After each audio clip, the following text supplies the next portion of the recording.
नमस्कार. मी नितीन मिरजकर. आमच्या या यूट्यूब चॅनलमध्ये आपल्या सर्वांचं स्वागत आहे.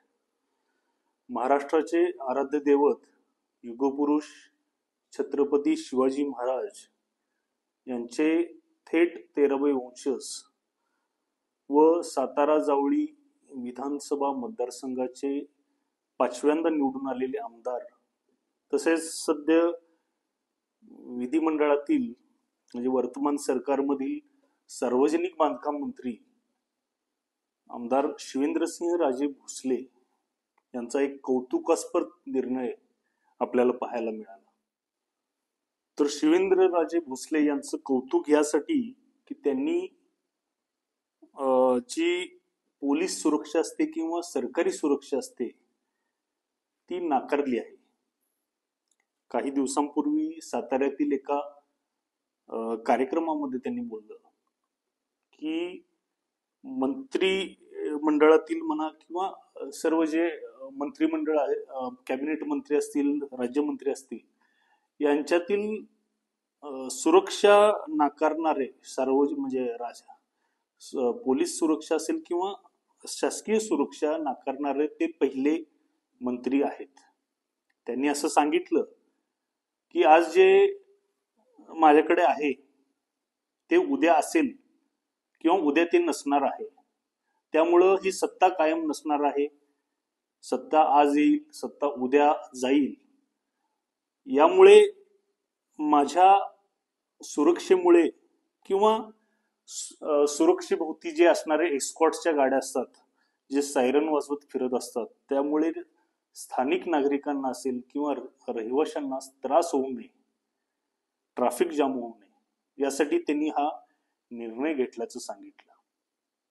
तसेच बोलताना देखील त्यांनी पुढे असं बोललं की जे चोऱ्या माऱ्या करतात किंवा गुन्हे करतात त्यांना पोलीस संरक्षणाची गरज असते. आम्ही कुणाशी चोरी मारी केली नाही, कुणाशी लबाडी केली नाही, कुठलाही गुन्हा केला नाही, त्यामुळे आम्हाला पोलीस प्रोटेक्शनची किंवा सुरक्षेची कोणतीही गरज नाही, असंही त्यांनी बोललो. खरंच एक छत्रपती घराण्याचे वंशज किंवा छत्रपती घराण्यातील येत असून देखील इतकं डाऊन टू अर्थ असेल किंवा इतके चांगले विचार त्यांनी या कार्यक्रमात व्यक्त केले व त्याचं अनुकरण देखील केलं. हा नक्कीच इतर मंत्री असतील किंवा इतर आमदारांच्या वरती एक आदर्श असा त्यांनी एक प्रस्थापित केलेला आहे किंवा एक बेंचमार्क सेट केलेला आहे. त्यांनी हे देखील म्हणजे त्यांनी असं बोललं की कलेक्टरांनी विनंती केल्यामुळं एखादी फक्त जिल्ह्यात आली की एखादी गाडी पुढे राहील, ती पण सायरन वाजणार नाही, असंही त्यांनी यामध्ये स्पष्टपणे उल्लेख केला. आपण बघत असो की Y+ सुरक्षा असेल किंवा Z सुरक्षा असेल, यासाठी किती शासकीय खर्च होतात. म्हणजे ते पैसे जे असतात ते वास्तविक जनतेच्या टॅक्स रूपी करातून आकारलेले पैसे किंवा त्याचा विनियोग हा सुरक्षेमध्ये खर्च केला जातो असं बघितलं असेल आपण. पण अशा प्रकारचा एक धाडसी असेल किंवा एक कौतुकास्पद निर्णय हे शिवेंद्र राजे भोसले यांनी केल्यामुळे म्हणजे मला हा विषय आपल्यापर्यंत मांडण्यासाठी आवर्जून वाटलं. कारण की याचा हा जो त्यांचा निर्णय होता याची दखल मात्र प्रसार माध्यमांनी इतक्या प्रमाणात घेतली नाही. किंबहुना मधल्या काळामध्ये बीड जिल्ह्यातील मसाजोग येथील स्वर्गीय सरपंच असतील संतोष देशमुख यांच्या हत्येच्या घटनेमुळे ते प्रकरण थोडंसं किंवा शिवेंद्रराजे भोसले यांनी जे कौतुकास्पद निर्णय घेतला तो प्रसार माध्यमांकडून किंवा प्रिंट मीडियाकडून इतकी दखल घेतली नाही.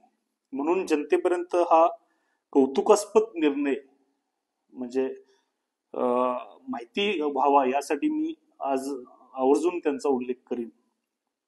तसेच शिराळ्याचे आमदार सत्यजित भाऊ देशमुख यांनी देखील पोलीस सुरक्षा नाकारली आहे किंवा शासकीय सुरक्षा नाकारली आहे.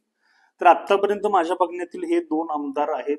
त्यात शिवेंद्रराजे तर मंत्री आहेत, कॅबिनेट मंत्री, व खरंच कौतुकास्पद असा त्यांनी निर्णय घेतलेला आहे. जवळपास एखाद्या कॅबिनेट मंत्र्याच्या एस्कॉर्टमध्ये बघितलं असाल तर जवळपास 3 ते 4 गाड्या ताफ्यात असतात. त्याचबरोबर 15 ते 20 कर्मचारी त्यांच्या सुरक्षेसाठी तैनात असतात. खूप मोठा असा लोड पोलीस प्रशासनावर देखील, त्याचबरोबर जनतेच्या पैशाचा चुराडा देखील होतो यामुळे. व त्यामुळे हा त्यांनी जो निर्णय घेतलाय खरंच खूप कौतुकास्पद आहे. याच्यातून बोध घेऊन इतर मंत्र्यांनी किंवा इतर आमदारांनी देखील हा निर्णय घ्यावा व शासनाचे, नागरिकांचे पैसे वाचवावेत. पोलिसांकडे आता जे इतर गुन्ह्यातील म्हणा किंवा अतिरिक्त कामाचा जो दबाव आहे तो कमी करण्यासाठी असा निर्णय घ्यावा, एवढीच मी याच्या माध्यमातून सर्व मंत्र्यांकडे, आमदारांकडे व लोकप्रतिनिधींकडे विनंती करतो. व शिवेंद्रराजे भोसले यांच्याकडून छत्रपती शिवरायांचा वारसा असाच पुढे चालू राहू दे व त्यांच्याकडून अजून जनतेचे हिताचे निर्णय किंवा लोक कल्याणकारी निर्णय घेतले जावोत, एवढीच मी सदिच्छा व्यक्त करतो. आजचा व्हिडिओ कसा वाटला ते कमेंट बॉक्समध्ये कमेंट करून आपला अभिप्राय नोंदवून नक्की कळवा. तसेच व्हिडिओ लाईक करा, आपल्या व्हॉट्सअप फेसबुक ग्रुपवरती शेअर करा. भेटूया पुढच्या भागात एका नवीन विषयासह. तोपर्यंत धन्यवाद.